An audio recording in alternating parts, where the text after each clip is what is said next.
Hello everybody and welcome to the barbecue shop here at Hayes Garden World, home in the sunny, beautiful Lake District. Today we're joined by Mr. Richard Holden. Hello, sir. Hello. And in this video we're going to do a traditional full Sunday roast on a Weber Genesis. Yep. Roast beef, all the trimmings. Yeah, roast beef, some vegetables, roast potatoes, and we've also got some Yorkshire pudding batter ready to go for later on when we get near to the end. I am so much looking forward to this. Sunday roast on a barbecue. Richard, talk us through how we're going to do it. Well, first of all, we got one of the prime pieces of beef that we're going to put on. This is a rib beef. It's a 2.5 kilo, so just over £5 in old money. It's on the bone, it's been strung. It's roughly about half an entire rib. Got it from my local butcher. And we're just going to do this really simple. I'm just going to drizzle some rapeseed oil on here. If you want to grab the pepper grinder, I know it's a bit breezy, but we're going to try to get this seasoning to stick. We'll attempt to get some So pepper we'll do on the first side. Normally I'd say do this from a height and then it kind of evenly distributes and you don't get big clumps, but on a day like today maybe I should be acting like a goalie, and there we go. So we'll turn that over as well. You can do the other side. So something like this has been dry aged for around about 35 days. It's got amazing flavour. We don't really need to do much to it. The salt is just going to enhance the flavour of the beef. It's going to also help that crust. Do you want to just pop a little bit of salt and pepper on that crust for me as well, on that outside edge? I seem to be getting pepper on everything but the beef. Well, we can always mop it up. That's the good thing about using the oil. So there we go. So a nice little bit of salt on there as well. If you wanted to, you could add some whole grain mustard. You could add some herbs, like a woodier herb, like a rosemary or a thyme. Yeah. You could puree a little bit of garlic. So just make sure that we get all that seasoning. Pat that on nice and evenly. The oil will help the seasonings to stick. We always do this with our meats, don't we, on this on the YouTube videos. So the oil will help the seasonings to stick. It'll also help the outside edge to just crisp up a little bit. That's ready for the barbecue. And you'll see here we've got a selection of vegetables. So we've got some parsnips, some carrots, some butternut squash, and some potatoes. So what we'll do, very simple preparation. We'll just chop these into chunks.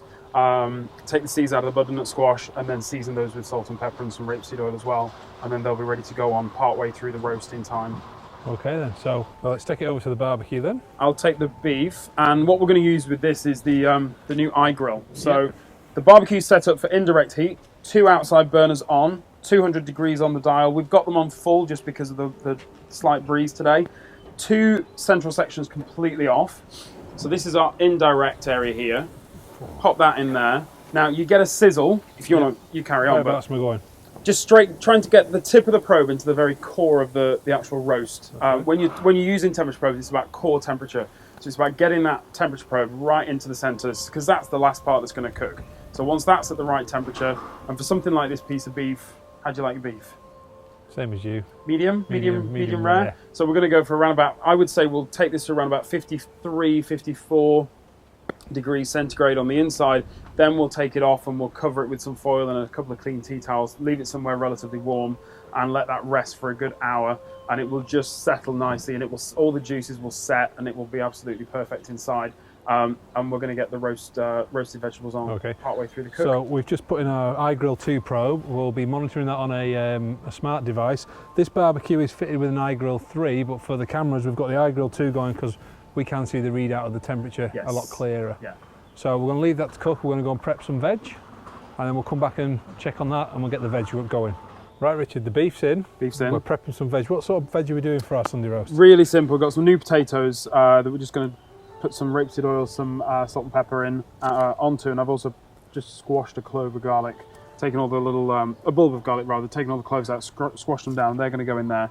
And I've also got some parsnips, some butternut squash. I've left the skin on. Once it's roasted, beautifully soft and tender, and there's nothing to worry about there. And also some carrots. So really simple. Again, you can go to town on this with all your flavorings and spices. You could do some cumin, butternut squash wedges if you wanted to do. You could do a little bit of a maple orange glaze on your carrots, quite classic. Some might say a little bit 80s, but some of the 80s stuff's coming back in again, so you know, always on trend. And then just season with some salt and pepper. I'm seasoning them in the tray. If anybody's wondering, is the tray there for cooking? No, the tray's not there for cooking. It's just so that I can tumble these seasonings through. And then once we've got this nicely coated, we'll transfer them onto this perforated grill pan, the basket. and we'll pop those onto the barbecue. So you want to give those a tumble through there, and I'll do the same here. And then really simple, we'll transfer these over to our, easy tiger, we'll transfer these over to the tray. And if I pop these towards that end, hopefully the wind doesn't take that tray away. And if you pop your potatoes on there, and then when that beef's around about halfway through cooked, so probably somewhere around about 30 degrees, we'll, yeah, okay, that's not going to blow away. Once that's around about 30 degrees, we'll move the beef just to one side of that large indirect cooking area in the middle, slide the tray in next to it, and just let those cook through. But that's pretty much all the prep for now. We put the vegetables on. Yeah, let's go. The beef's had about half the way through, so we've got a nice bit of colour on the outside. We're going to put those on the indirect. Yep. Now, you could slide the beef to the back, but we were just talking, and there is a crossover burner that runs between the 4 main burners on this barbecue, and it's just for relighting if one happens to dip out, isn't it? So we don't want to put the beef on there, so I'm going to slide the beef to the front, and I'm going to put. And then if you just pop those behind, now that is cold. When we take that off, we'll obviously need to use gloves, and then enough space under there, full tray of vegetables, half a rib of beef. And so we're still on the indirect. Roughly put that vegetable on when the beef reached 30 degrees? Yeah, about 30 degrees. And what that will do is it'll give us the rest of the cooking time to cook those vegetables, but also we're going to rest the beef for almost as long as we cooked it for. So we've got plenty of time. Those vegetables will cook long after if they need to, long after the beef has come off. And then once they're cooked, we'll turn the heat up and we'll be ready for our Yorkshire puddings. All right, we'll give them a little bit of time to cook, and then favourite bit, like you mentioned, Yorkshire puddings on a barbecue. So Richard, the eye grill's told us the beef is ready, so let's lift it off and get it wrapped and rested. So this is a medium piece of beef, and the eye grill was set for 60 degrees. So that can just go back over there, and then using our clean set of tongs, that can go on there. And I believe you got some foil down there. Foil, I'm going to go and wrap that. There we go. And while you're doing that, I'm going to take our roasted vegetables off. So butternut squash and the rest of it. That just sits on the trivet on the side. While you're resting that, we're going to get ready for our Yorkshire puddings. The beef that the bit that most people, I've got it on my mind, the bit that most people think can't in a be barbecue, done. Yorkshire puddings. So for me, Yorkshire puddings on a barbecue, you never have a problem getting your fat hot enough. Yep. And also, you never have a worry of setting the smoke detectors off in the kitchen and kind of standing there wafting the tea towel because the fat has just given you that smoke. So this area is on. I've just put the tray over the area of direct heat. That's going to get the tray hot, get the lard hot, because we put a little, probably a tablespoon or so of lard in the bottom of each dimple. It's going to get the tray hot, the lard hot, and then once that's nice and hot, we'll put our batter into the jug and we'll pour in, and then we'll move into the area of indirect heat. So we'll just let that. So while that heat, the oil's heating up, I'm going to wrap this beef, and we'll come back and we'll show you us putting the Yorkshire pudding batter in. It's Yorkshire pudding time. Yorkshire pudding time. Fat's nice and hot. We got our batter in the jug, so we're at 210, and if we just nice and hot. You can see that the batter's actually sizzling when you put it into your fat. Well, the Yorkshire pudding batter's already starting to just puff up around the edges and bake. So just about half, 3/4 of a dimple with the batter. If you want to come over and have a look at this, we're going to try and do this as quickly as we can, just so that we can get this lid back down again. Now, I'm leaving the dish over the direct heat at the moment, Ian. Yep. Once we've got this in, do you want to just grab the pair of gloves, or whichever. Look at that, just the right amount. So now that we've got that, we'll just slide this across to the area of indirect. And now the really hard bit, because we've shut that lid. Have faith. Have faith that it's going to work, because we can't look through the window of the oven door to see if they're working. 20 minutes, we'll have a check. Yep. See what they're doing. All right, let's see 20 minutes. So Richard, we have given our beef a good half an hour to rest. Yep, we have. It's been wrapped all the time. Let's have a look at this. I'm going to take this out of the parcel. It's really important to keep this rested somewhere that's nice and warm. See those juices there? We'll keep those if we were making a gravy. You can tell we're both northern boys, can't you? If I can give you that foil, I don't know quite what I expect you to do with it, but I'm just going to pass that book to Ian. And then what we'll do with this, so you've got the bones in here, just take your knife and run down that little section there. These are what's known as chef's treats. So we're going to keep those for ourselves, and then we just take this slice off here. So anybody that likes their meat a little bit more cooked is going to have the end piece, and that's not going to be I like the way you looked at me then. really for us. But just take that string off, and then while I'm doing this, do you want to just go grab the veggies? Yep.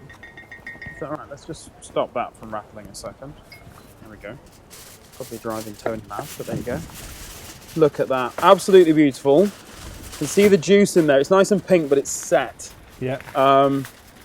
There's just a little bit of juice running as I slice this as we put the pressure on with the carving knife. But again, the benefit of roasting outside barbecue draws in the damp air, keeps your food beautifully succulent and juicy. Let's just get rid of that. There we go. I'll take one more slice, and just looking at our veggies, everything's come up absolutely beautiful. So we'll pop that there. I'll pop some of the slices on here as well. That with a little bit of horseradish, Be amazing. I would say would be pretty fantastic. So, and then we take some of our selection of roasted vegetables. Now there is one thing That's missing missing. from this, so I think it's time to go check our Yorkshire puddings. Moment of Let's truth. have a look. Quite excited about this. It's always a good moment when you lift the lid on. Look at those little Yorkshire puddings. Quite large, sizable Yorkshire puddings actually. Right, let's pop those there. How good do they look? Don't say they look amazing, because our word of our videos is amazing. But you can see how beautifully light and fluffy they are. So while you're dishing that up, Yes. so here you go, a rib of beef, Yorkshire puddings, vegetables, all cooked on a new Genesis barbecue. If you want to see any other recipes like this, visit our website, hayesgardenworld.co.uk.